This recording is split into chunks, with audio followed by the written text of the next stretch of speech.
may be seated. The clerk will call the next case. 3-13-0157, People of the State of Illinois, appellee by Marie Check versus Drew Peterson, appellant by Stephen Greenberg and Harold Krent. Mr. Greenberg, I understand you're taking the first 6 minutes, and Mr. Krent, 9. Mr. Greenberg, you may proceed. Thank you. Good morning, Your Honors. Good morning. This is a case where there was no physical evidence. No one ever saw Drew Peterson go to this house and commit this murder. No one could explain when exactly it took place. No one could really explain how exactly it took place. And what happened in this case is that Drew Peterson, unfortunately, went out very early on and hired a conflicted lawyer. He hired a lawyer who went out and had him sign a media rights contract. The media rights contract is prohibited under our rules of professional responsibility. And that media push governed everything in the case. It was how the case was handled, where you went on TV and you talked about things, and those things were then used against you at trial, played by the prosecution. It was where you tried to make money for the case, which is prohibited. So the lead attorney on the case was operating under a conflict of interest.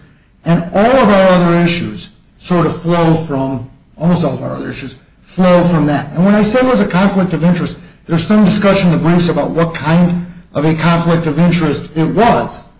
It's clearly a per se conflict. The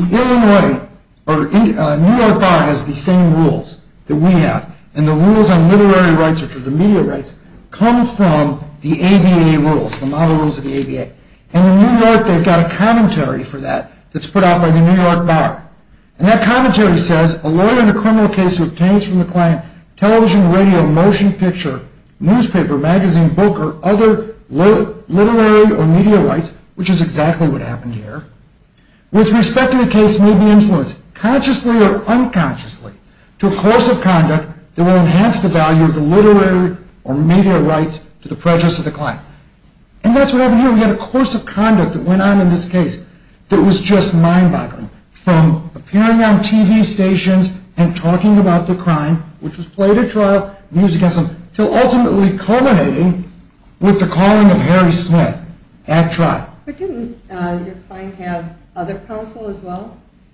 He did have other counsel. No one else was aware of the media rights contract. That contract was Mr. Brodsky, Mr. Peterson, and the PR person. And it was done long before any of the other attorneys became involved in the case.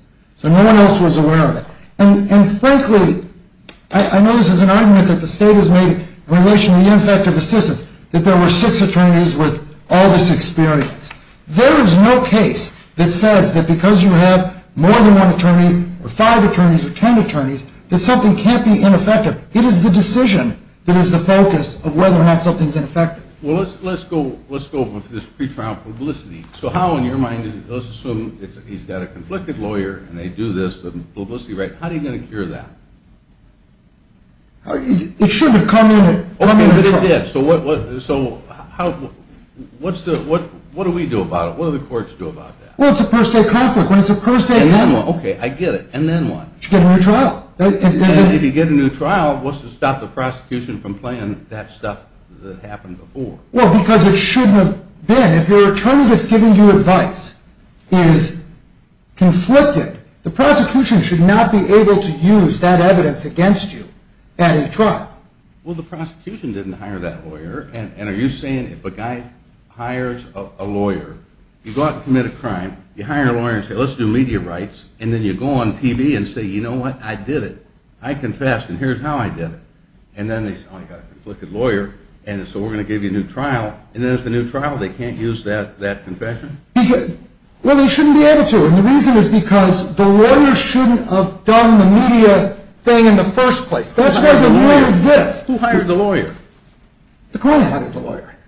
Of course. In fact, Mr. Peterson hired the lawyer because he was on TV himself. I could see that, saying, I need a lawyer.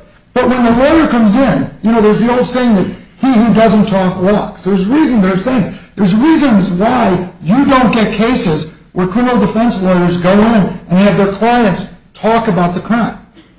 You have to look at the motivation. And the reason it's a per se conflict, because it's a per se conflict, we don't have to show prejudice. So the first issue is we should get a new trial. And you haven't shown prejudice at all, have you? From that, well, the prosecution used it, and let's get to Harry Smith, which is the ineffective assistance. But we believe that decision flows from the sensationalism of the case. We're going to sensationalize everything. There's absolutely no reason Harry Smith should have been called in this case. He had all these witnesses coming in and saying that Stacy had told him this and Stacy had told him that, and then he called. He's got nothing to lose at this point. No, it's almost, remember the Ryan trial when they called the janitor that because the governor wasn't cashing any checks or spending anything, so he brings the janitor. I got to explain this. Well, we gave cash to the governor, which was the nail in the coffin. And here, what did he have to lose? He was trying to use this guy to explain. Well, it was obvious they were trying to use these allegations to shake Drew down in a divorce proceeding. So there's only one person who testified at trial that said they had ever talked to Stacy.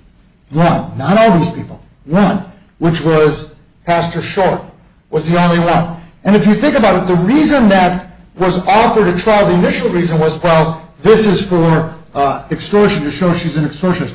In the state's brief, they quote the judge as saying, the judge was actually posing a question to the state at that point, because that was the theory put forth by Mr. Brodsky.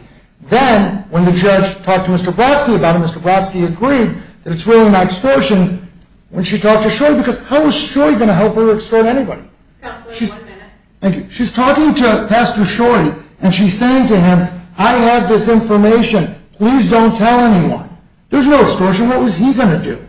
But instead, what happened at the end, for no reason, because it didn't impeach Shorty at all, was called a witness, and the witness said that Stacy called me up and said, will it help me if we say how Drew committed this murder? Will it help if I say Drew committed this murder? Those weren't even facts. If Stacy had been there, Stacy could not have walked into the courtroom, taken the oath, gotten on the stand, said, I know Drew did this, thank you, and left the courtroom. But that's what happened. That was the testimony. Effectively, Stacy came in the courtroom, said, I know Drew did this, I know how Drew did this, and left the courtroom, because there were no details or anything. You know, an interesting concept here is you have a group of lawyers representing this defendant. And the group doesn't always agree on trial strategy. So is it always a ineffective assistance to counsel if at the end of the day some trial strategy didn't work out the way it was planned, and so some were against it, some were for it, and because some were against it, that makes it ineffective? No, it makes it ineffective because it wasn't objectively reasonable under the law, because no one would ever do that. That's why people disagreed, because it was so frankly boneheaded to do. The jury, when they were deliberating, asked for that testimony. That's the testimony they asked for when they were deliberating, was the Harry Smith testimony. The judge said, I think it's unusual that the state, in response to a motion for directed finding, says that the information of how he killed her came from the last witness called by the defendant. You have death penalty cases. Death penalty cases, we don't have many more in Illinois, have 2, 3, 4 lawyers. No court has ever said that you can't argue ineffective assistance or find ineffective assistance in a death penalty case because the defendant had multiple lawyers. It's the decision. That was not my question. My question is, does it make it ineffective because some were for it, some were against it? I think it has nothing to do with it. I actually think it has nothing to do with it because you have to look at the decision that was made. Thank you. Thank you, Mr. Greenberg.